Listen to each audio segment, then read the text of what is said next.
Hey, how's your day? My name is May. So, I didn't really have any way of starting this video. Guess I'm back to uploading on a weekly basis for some shitty 2-minute video. I didn't had anything in mind for this comeback, but then I remembered I love Elma. So, here's this video. A discussion of Miss Kobayashi's Dragon Maid, Elma's Office Lady Diary, chapters 1 and 2, or Elma OL Nikki for simplicity's sake. I'll try not to use too much manga pages for this video because, golly, false copyright strikes are crazy. And no, I don't think the artist or the writer are going to get mad at me for using some pages. Not so sure about the publisher. Just want to be safe. In the first chapter, we are introduced to our main gal, Elma, a powerful dragon from the Harmony faction. Once known as the great Miko Sakai, I think that's how you pronounce it, traveled to Earth and through some accidental hijinks and odd circumstances, now lives a quiet and busy life as an office lady. Just comes to show how the lives of characters of Miss Kobayashi's Dragon Maid are interesting enough to hold their own series. A dragon working at an office? If the office can make corporate slavery look fun, then I'm pretty sure a manga can too. Manga and anime can make anything look fun and blissful.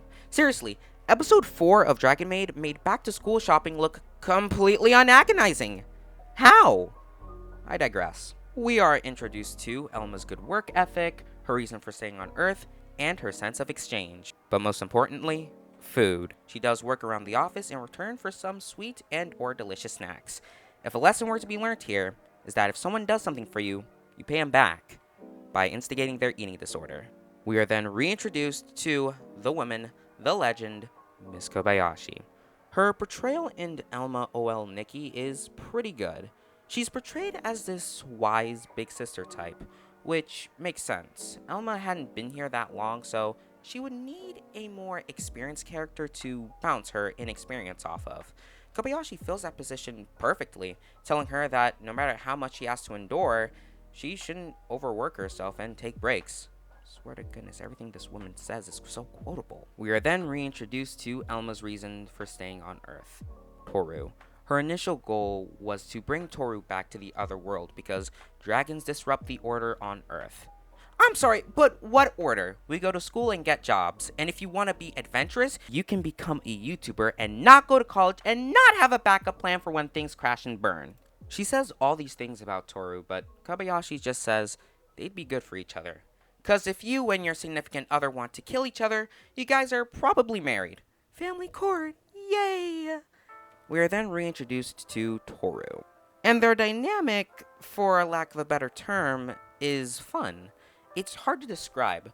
Both are hardworking, cute, and confident on their own. But when it comes to each other, Elma is headstrong and dorky when it comes to Toru, whilst Toru is jaded and short-tempered when it comes to Elma. Again, it's hard for me to describe, but they have a cute little love-hate relationship.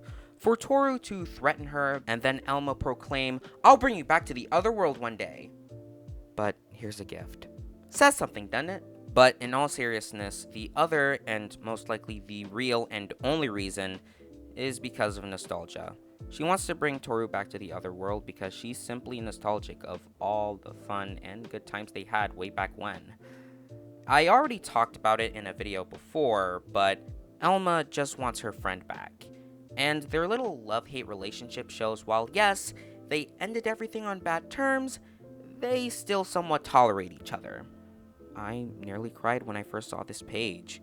Okay, well, no, I forced myself to cry because I wanted to. And that's about it to chapter 1. Overall, it's a pretty good introduction to the spin-off, and Elma's road to corporate slavery has just begun. In chapter 2, we get to see more of Elma and Toru's dynamic. It all starts when Elma wants pound cake, but she wants to save money, so Kobayashi recommends that Toru makes her some. But, like I said, Toru is mostly jaded when it comes to Elma and can blow her off. She only agreed to do it because Kobayashi told her to. Oh yeah, Kana was here too. She was cute. But for the most part, they kind of feel like sisters here. Elma being the more chipper and airheaded one, and Toru being the more wiser and fed up one. But at the end of the day, Elma thanks Toru for helping her, and Toru is open to the possibility of teaching her again. Well, Elma didn't really learn anything in the end, but semantics. You can get along with someone who is different to you. Elma is a harmony dragon, and Toru is a chaos dragon, so naturally, they don't see eye to eye. And it's a formula for you guys to bicker all the time, for you guys to argue all the time. But common ground can be found. Not all the time, but sometimes. And those sometimes are the greatest compromises one can make. If not, you guys are just not good as friends and should go your separate ways. But yeah, listening to an opposition to you can be good. You may learn something that'll help you consolidate you as a person. Elma learned how to make pound cake. Sort of. That's about it for this endeavor. It's been a real pleasure. Thanks forever. Love you!